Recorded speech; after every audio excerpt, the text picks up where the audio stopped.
All right, we are good to go. So hey everyone, thanks so much for watching, checking out this video to learn more about You Remembers at the University of Utah.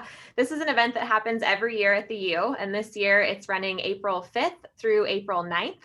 So here to tell us all about it are some of the folks involved in making it happen this year. And y'all can give a little wave when I mention your names. So we have Pamela Bishop, Director of Marketing and Communications for Equity, Diversity, and Inclusion.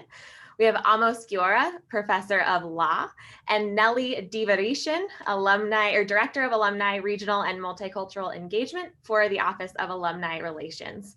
So thank you all so much for being here. And Pamela, we're just going to jump right in. We'll start with you as a member of this year's planning committee. Can you tell us just what You Remembers is, and then also tell us about the theme for this year, which is breaking the silence? Sure. Thank you, Morgan. You Remembers is the university's time to set aside to really celebrate and commemorate, I should say, the Holocaust, and making sure that that always stays at the forefront of what the U stands for, that we want to be a place that is fully inclusive, remembering those things that should be celebrated, those things that should be commemorated and honored. And so this year's event, in the past, we focused a lot on the Holocaust, and we are still focusing on the Holocaust this year, but we want to recognize the Holocaust and how its connection to the rise of anti-Semitism and what's happening in the country today. And we know that racism and discrimination in all its forms is unacceptable. And how do we take people, this goal of this year's event is how do we move people from being bystanders to being more active participating in helping to eliminate hate in all its forms, including anti-Semitism. Okay. Thank you. Okay, next we'll go to Professor Guiora. Can you tell us a little bit just about the importance of hosting an event like You Remembers on our campus and what you hope folks who participate walk away with? First of all, thank you for asking me to talk about this, and more importantly, perhaps, thank you for inviting Professor Goldberg and I to address this session on Monday. Talking about the Holocaust in and of itself is obviously of great historical importance. But I think the more, with all due respect to Holocaust survivors, of which I grew up in a home of Holocaust survivors because both of my parents are Holocaust survivors. But I think the more important thing today and the greater challenge is not to be locked in on the Holocaust of the events of then, but to ask, how do we, and I don't like the word, how do we platform it? How do we leverage it to discussion about challenges in contemporary society?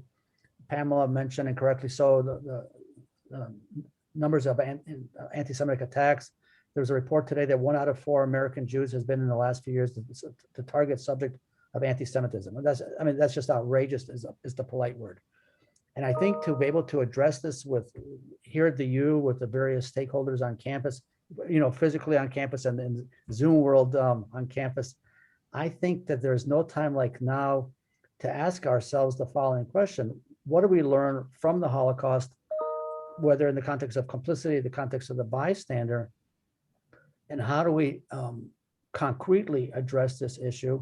And I think that from the perspective of Professor Goldberg and myself, looking at the Holocaust historically, but more importantly, again, applying it to society today, particularly through the lens of the complicity of the bystander, I think is a topic, maybe it makes people uncomfortable, but frankly, I don't think there's much of a choice but to have this conversation. And I want to really thank all of you for inviting Bob and I to do this on Monday.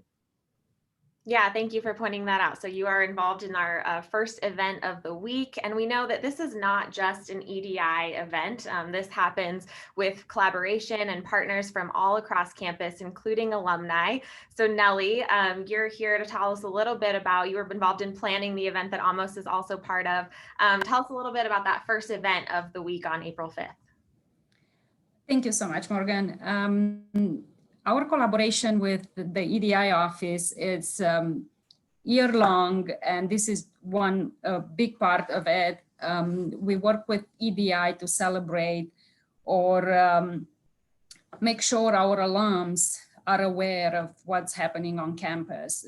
We advertise all our events for the last year. As everybody knows, we have only online events, and we want to make sure our alums are informed and know the resources, know the efforts that our colleagues, the law school, business school, EDI office, everybody, all their efforts are known by our alums, and we get great feedback from that.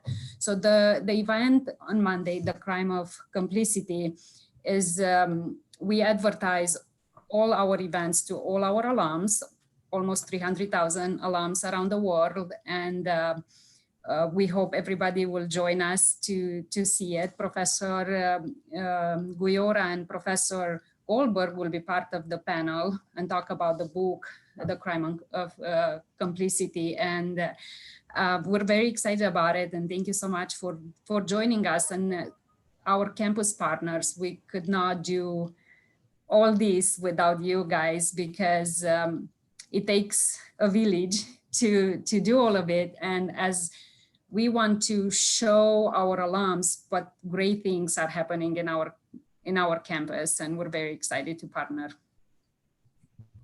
Awesome, thank you.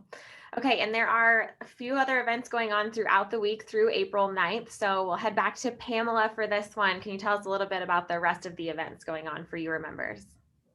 Sure. As Nelly indicated, we do have the event on Monday that the Alumni Association will be hosting with the College of Law. And then on Wednesday, on April 7th, we have a continuing series that we, EDI, hosted, Reframing the Conversation. And this one will be on white supremacy and anti-Semitism. And it's being conducted in partnership with the Hinckley Institute of Politics.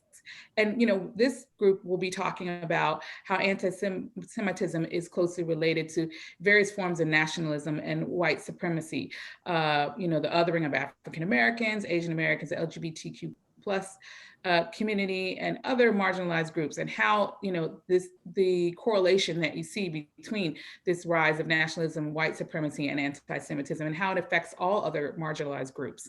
And then on Thursday, we are really sending everyone in honor of the Holocaust Remembrance Day observance to partner with the United Jewish Federation of Utah.